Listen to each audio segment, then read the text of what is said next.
Hi అండి అందరికీ మళ్ళీ తెలుగు బ్లాగ్స్ లాగ్ ఏంటంటే ఈరోజు ఏదో అబ్బా మీతో షేర్ చేసుకోవాలనిపించింది చెప్తున్నాను అనమాట. దేని గురించి అంటే రాఖీల గురించి.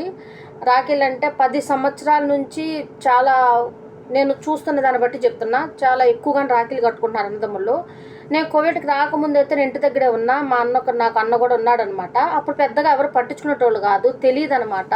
ఎవరు మా సైడ్ కట్టేటోళ్ళు కాదనమాట.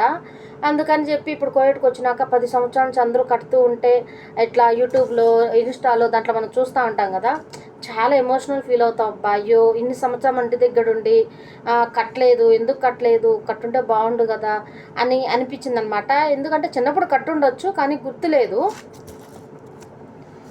గుర్తులేదు. ఎల్లుండి రాఖీ పండుగ వస్తుంది కదా. మేము ముగ్గురు అక్కల చెల్లెలు, మాకు ఒక్కడే అన్నదమ్ముడు అనమాట. మా లాస్ట్ చెల్లి అయితే చాలా దూరంలో ఇచ్చేసాము.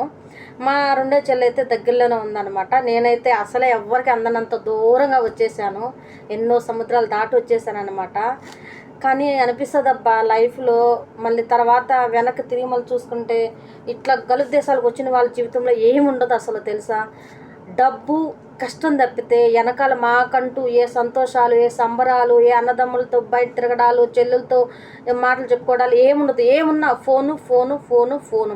ఫోన్తోనే మేమైతే గడిపేస్తున్నామండి. దూరభారం ఉన్న వాళ్ళైతే నిజంగా చాలా చాలా మిస్ అవుతారు వాళ్ళ కుటుంబాన్ని.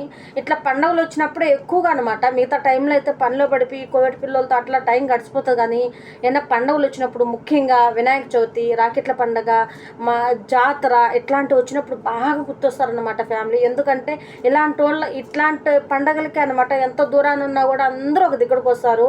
ఆ ఒక్క దగ్గరకు వచ్చినప్పుడు మనకు అనిపిస్తారు, అరే మనం ఉంటే కూడా బాగుండు కదా, ఫోన్ చేసినప్పుడు అందరూ ఒక దగ్గర ఉన్నప్పుడు బాగుండు కదా, అరే మిస్ అయిపోతున్నారు, డబ్బు కోసం మన బంధాలను కూడా మనం వదిలేసి వచ్చేసినాము అని చాలా ఫీల్ అవుతామండి. ఇంటి దగ్గర ఉన్న వాళ్ళకి ఇది తెలియదు.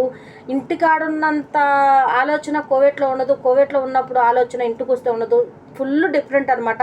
ఇంటికాడ ఉన్నప్పుడు మైండ్ మొత్తం వేరే, కోవిడ్లో ఉన్నప్పుడు మైండ్ మొత్తం వేరే. ఎందుకనంటే మనం ఫ్యామిలీ దూరంగా ఉంటాం కాబట్టి ఇంటికి ఉన్నంత వరకు ఫ్యామిలీ మీదే ఉంటుంది అనమాట. ఇంటికి వెళ్ళాక ఫ్యామిలీ బాగుండి మనతో మంచిగా ఉంటే సో ఇక్కడ లైఫ్ని మనం మర్చిపోతాము. కానీ కొంతమంది కుటుంబాలు అట్లా ఉండదు. ఇంటికి వెళ్ళిన వెంటనే టార్చర్ అనమాట, ఒక్క రేంజ్లో ఉండే టార్చరు. దేవుడా వీళ్ళతో పడేదానికన్నా కోవిడ్లోనే ఉండేది మేలు. ఎందుకనంటే అక్కడ డబ్బు సంపాదిస్తాం కదా, మర్యాదన్నా ఇస్తారు. ఇంటికి వెళ్తే మర్యాద ఉండదు, డబ్బు ఉండదు, ఏముండదు.